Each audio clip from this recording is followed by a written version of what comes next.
शयान ने तुम्हें जब छोड़ दिया था ना,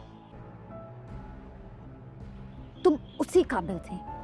आखिरकार आयजा को भी अपनी गलतियों की सज़ा मिल जाएगी, क्योंकि आयजा ने सबके लिए घड़ा खोदा था कि सब इसमें गिर जाएंगे, लेकिन उस घड़े में आयजा ही गिर गई। उसकी माँ ने ये सब कुछ जब असद को वो बताएगी कि किस तरह से आयजा ने सबकी ज़िंदगियों को बर्बाद किया है और अब वो इशल के पीछे पड़ गई है, इशल को घर से निकालना चाहती है। इशल बेचारी तो बहुत ज़्यादा अच्छी और मासूम है, वो ये सब कुछ हमारे लिए कर रही है क्योंकि वो नहीं चाहती थी कि तुम लोग भाइयों का घर ख़राब हो और तुम भाई आपस में अलग अलग हो जाओ। वो यही चाहती है कि तुम सब मिलकर रहो, लेकिन आयजा ऐसा नहीं चाहती, वो सिर्फ इक़्तिदार चाहती है।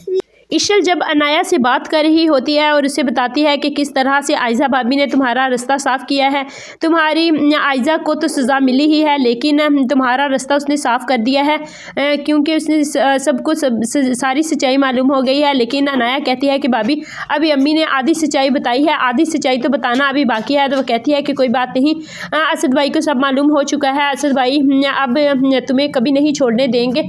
आयजा को वो रखें या ना रखें ये उसका मसला है, लेकिन रूहान कभी भी तुम्हें नहीं छोड़ेगा।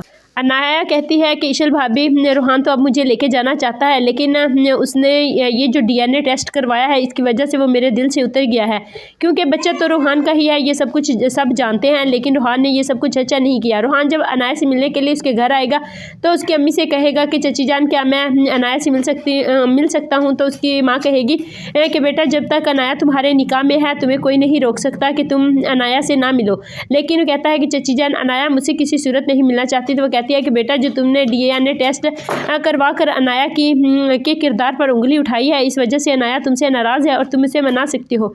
मेरी तो दोनों बेटियां घर आकर बैठ गई हैं, मुझसे ज़्यादा बदकिस्मत माँ और कौन होगी। जो दोनों बेटी